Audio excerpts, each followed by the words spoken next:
Halo teman-teman, ketemu lagi dalam acara Discovery with People.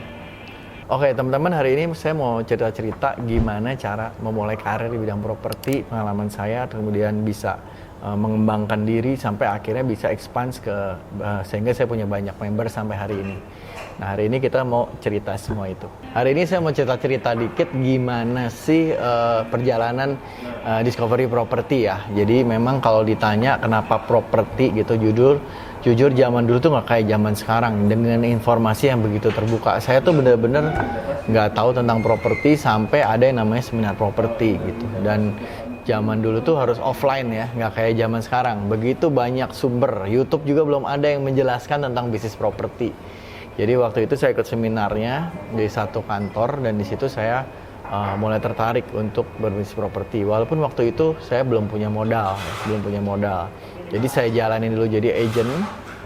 Kemudian setelah beberapa tahun akhirnya saya decide untuk buka kantor. Tadinya saya cuma hobi aja ngajar-ngajar tentang properti. Jadi saya sering ngumpulin orang, saya ajarin tentang properti. Karena waktu dulu for free ya, karena waktu dulu memang ilmu tentang properti itu jarang banget didapat. Nggak seperti sekarang.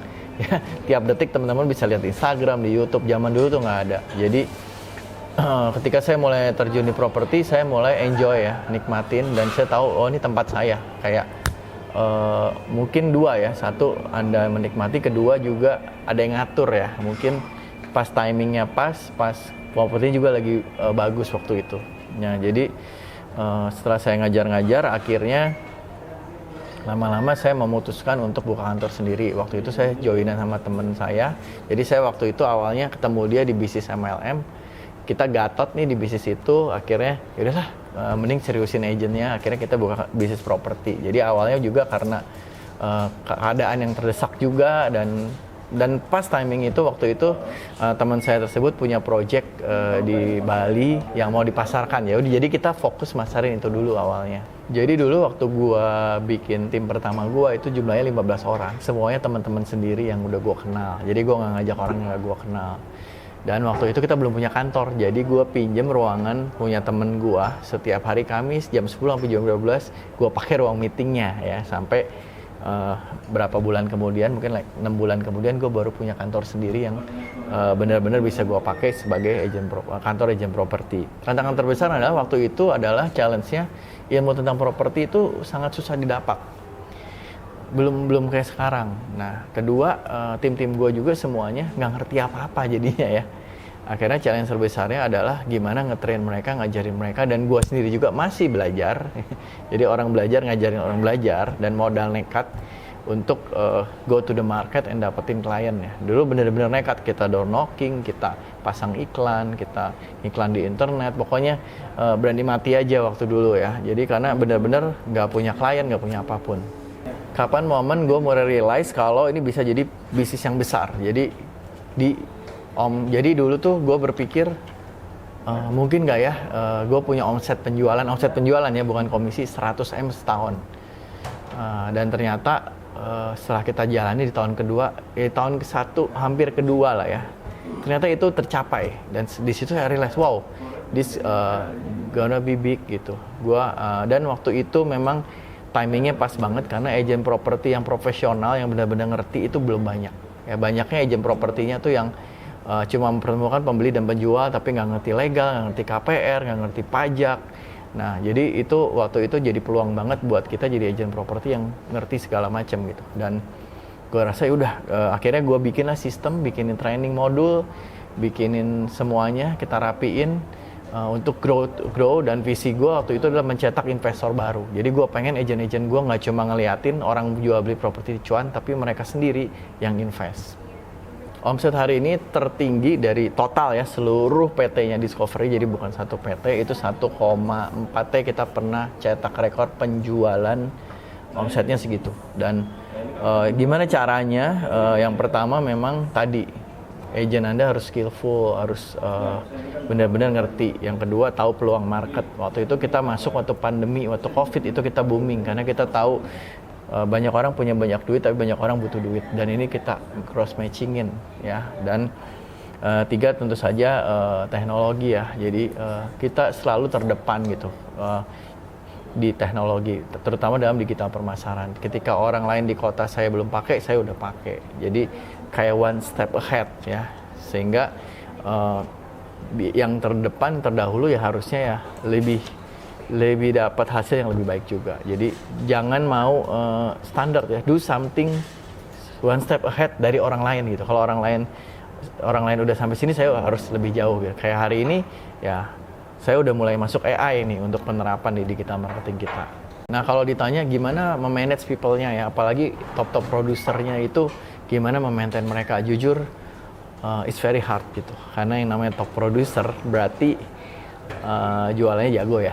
Pasti punya watak sendiri, punya kelebihan sendiri dan punya kekurangan sendiri. Dan yang saya pakai adalah lebih ke menghargai selalu jerih payah mereka gitu. Karena saya tuh tahu agent di lapangan mungkin sudah banyak digencet kiri, gencet kanan ya. Jangan sampai di kantor dia merasa digencet juga. Jadi kantor dia harus feel appreciate.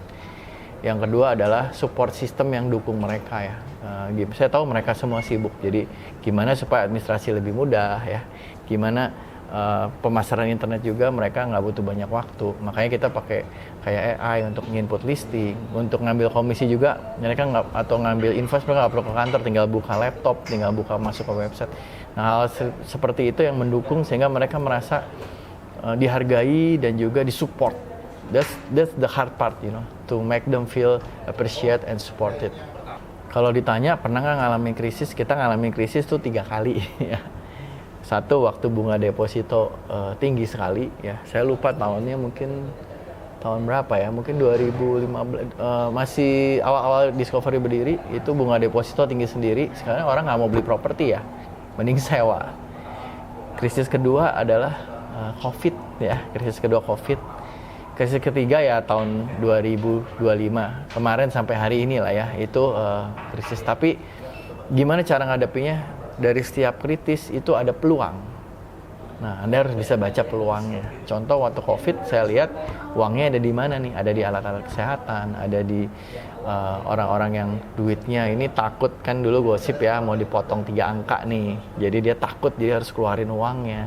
Jadi waktu deposito tinggi, semua sewa, peluangnya apa? Saya main sewaan yang mahal-mahal ya, sewaan yang kayak 200 juta setahun, mungkin 5 tahun kan 1 M ya, 5% lumayan fee-nya. Jadi dalam setiap krisis, ingat ada peluang yang harus teman-teman bisa lihat dan bermainlah di peluang itu. Jangan ngotot ya, misalnya contoh waktu dulu tren ruko, udah gitu tahu-tahu ruko yield-nya jelek, udah nggak tren lagi. Nah, jangan maksain main ruko ya, cari peluang lain. Oh, tren villa di Bali misalnya, main villa, tren kondotel. Jadi trennya tuh ada, momentumnya ada. Jadi setiap krisis, setiap momen ada tren sendiri. Anda harus pandai-pandai cari dan change, switch cepat. Itu kuncinya. Oke, kalau ditanya harga yang harus saya bayar, ya cukup banyak ya. Dulu karena dulu saya tuh sampai harus pagi sampai siang, sampai sore ya saya kerja sebagai agent properti. Kemudian di Bandung ya, saya kejar kuliah jam 8 di Jakarta, kemudian beres jam 10 sampai rumah jam 12 atau jam 2 pagi kadang kalau lagi macet, and then besoknya kayak gitu lagi, jadi seminggu 3 kali. Itu harga, karena waktu dulu buat saya informasi penting. Sekarang beda harganya. Beli seminar-seminar mungkin duitnya gede ya, tapi nggak perlu datang, cukup online. Jadi itu juga harga yang lain adalah gagal, bolak-balik gagal, bolak-balik sakit hati ya, udah depan mata gagal, nggak berhasil. Tapi dari setiap kegagalan saya belajar. Jadi kalau ditanya harganya gimana ya, itu harganya adalah waktu kalian, uang, dan kegagalan gitu ya. Kegagalan kadang itu hal-hal yang mungkin kalau lihat hari ini rasanya enak gitu, tapi dulu ya itu semua harus dilalui. Pernah nggak gagal menangani suatu proyek? Ya pernah aja ya. Pernah, itu waktu awal kita udah mati-matian, kita jual banyak, akhirnya proyeknya mangkrak. Dan itu buat saya failure ya, karena saya gagal untuk memilih developer yang tepat, artinya merugikan customer. Dan itu ya kita upayakan terus untuk beresin. Dan walaupun kalau udah kayak gitu nggak ada duitnya ya, tapi saya terus beresin, even it takes like 2-3 years sampai semua customer akhirnya terselesaikan masalahnya. Tapi this itu the best lesson ya untuk gimana kita lain kali lebih memilih sebelum memutuskan, lebih pelajari semuanya untuk kepentingan customer. Nah, dalam setiap kegagalan saya selalu ingat satu kata-kata ya, life is gonna hit you hard gitu. Jadi kehidupan tuh one day bakal pukul lu keras, tapi masalahnya adalah are you gonna stand up dan terus bertahan gitu. Dan keep moving ya. Jadi ya namanya semua bisnis apapun pasti ada pukulannya. Ya pertanyaannya, Anda bisa bangkit lagi nggak dan terus berjalan ya. So success is not about how high you achieve, tapi how hard you can take the punch and get up and moving forward. Oke, dalam pengambil keputusan mana yang lebih penting, angka atau insting? Pertama angka dulu, yang kedua insting juga penting. Jadi angka itu sesuatu yang real kan, yang benar-benar bisa menggait kita untuk mengambil keputusan. Baru kedua, insting juga perlu. Ya sometimes kita tuh karena kita udah expert ya, kadang angkanya bagus tapi instingnya tuh nggak dapet, itu juga sering gitu, dan itu juga harus didengar. Kenapa? Kalau ketika insting nggak dapet, kita harus gali, oh akhirnya kita menemukan, oh ternyata masanya ini, why insting gue kayak nggak kena gitu ya, ada sesuatu behind it. Tapi kalau angkanya good, instingnya klop, ya jalan.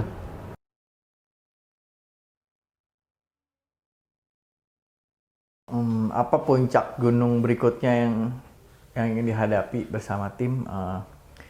Ya untuk saat ini sih mungkin ngelewatin 2026 ya, karena 2026 is hard challenge ya, dengan perang, and then dolar tertinggi, emas turun, saham nggak jelas, Bitcoin juga. Jadi buat gua survive ya, untuk saat ini survive and keep going, dan sehingga semua tim kita boleh terus diberkatin, boleh mencukupi keluarganya semua dan mengejar cita-cita mereka.